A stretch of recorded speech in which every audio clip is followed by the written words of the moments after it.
बिस्मिल्लाहिर्रहमानिर्रहीम।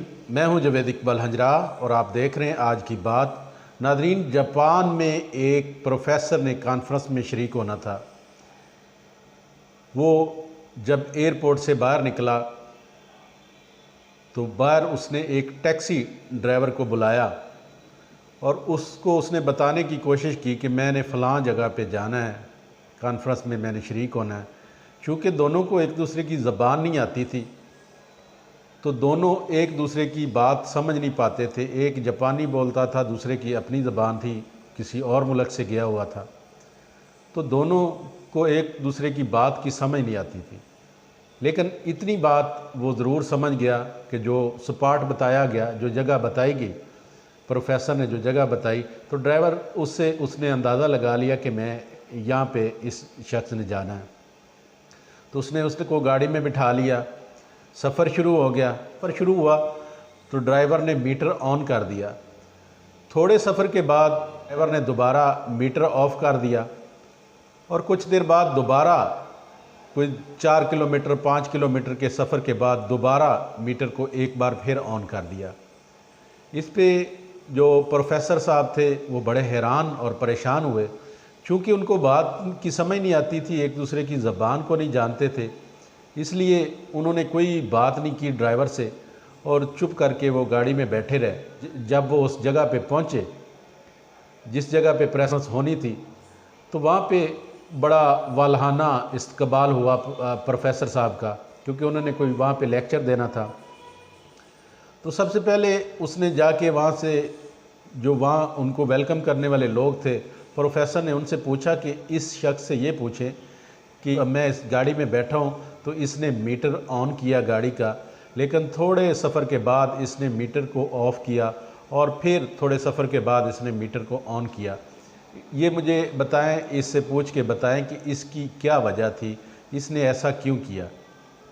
तो उस ड्राइवर ने वहाँ पे एक बड़ा ही खूबसूरत जवाब दिया कि मैं जब प्रोफेसर साहब को गाड़ी में बिठा के सफ़र के लिए रवाना हुआ तो जिस यू टर्न से मैंने टर्न होना था वो मैं वहाँ का जो टर्न था वो भूल गया था।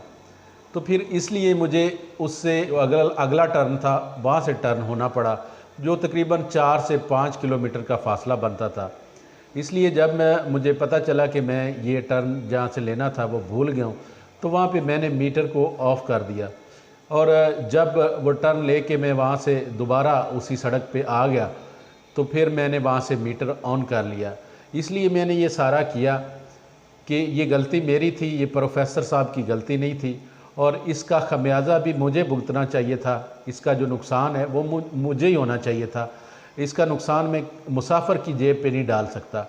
तो नाज़रीन, किस कदर ये ईमानदार लोग और ईमानदार कौमें हैं जिनकी हम अक्सर मिसाल देते हैं कि यूरोप में, चाइना में, जापान में इस कदर लोग लायल हैं अपने काम से, अपने मुल्क से, अपनी ईमानदारी से, कि उनकी पूरी दुनिया आज मिसालें देती है। लेकिन आज हम कहाँ पे खड़े हैं?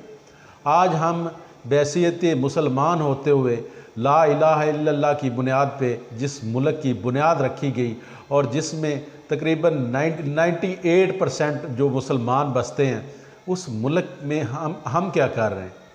बैसियत मुसलमान हम क्या कर रहे हैं? हमारे अमाल क्या रह गए? हम झूठ बोलते हैं, हेरा फेरी करते हैं, 2 नंबरी करते हैं, नाप तोल में कमी करते हैं, नाकस चीज़ें बना के बेचते हैं। हमारा ताजर झूठ बोल के अपना माल बेचता है, मिलावट करते हैं। अगर हम मेडिसन बनाते हैं तो मेडिसन हम जाली बनाते हैं, 2 नंबर बनाते हैं। अगर हम खाने पीने की अशिया की फैक्ट्री लगी है तो खाने पीने की अशिया 2 नंबर बनाते हैं। हमारा होटल वाला 2 नंबर खाने तैयार करता है, 2 नंबर घी आयल इस्तेमाल करता है। हमारा जो फल बेचने वाला, जो सब्ज़ी बेचने वाला, उसकी कोशिश होती है कि मैं गाहक को नाकस सब्ज़ियां दूं, नाकस फल दूं। अगर हम सरकारी मुलाजमीन की बात कर लें तो अक्सरियत जो मुलाजमीन की है वो हमेशा रिश्वत लेके काम करते हैं। लूट मार का बाज़ार उन्होंने गर्म किया है, अपनी ड्यूटी के फ़राइज़ सर अंजाम नहीं देते। तो फिर हम लोगों को कहते हैं कि हम तरक्की में कैसे पीछे रह गए। क्योंकि हमें दयानतदारी ख़त्म हो गई है, हमें ईमानदारी ख़त्म हो गई है, हम अपने मुल्क के साथ लायल नहीं हैं, हम अपने आप के साथ लायल नहीं हैं। तो फिर कैसे हम ये कहें कि हम दूसरे मुल्कों से पीछे रह गए। मुल्कों की जब हम मिसालें देते हैं तो हम उनके अमाल भी तो चेक करें कि अमाल में हमसे वो आगे कैसे हैं, ईमानदारी में हमसे आगे वो कैसे कौमें निकल गई हैं। जब कौमें तरक्की करती हैं, जब कौमें आगे निकलती हैं तो डेफिनेटली उनका हर फ़र्द ईमानदार होता है, हर फ़र्द दयानतदार होता है, तो फिर वो कौमें आगे तरक्की करती हैं।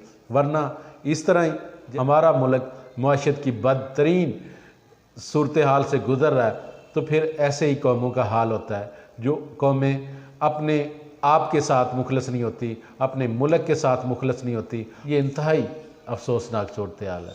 इंशाअल्लाह नेक्स्ट किसी और प्रोग्राम के साथ आपकी खिदमत में हाज़िर होंगे। तब तक मुझे दें इजाज़त। अल्लाह हाफ़िज़।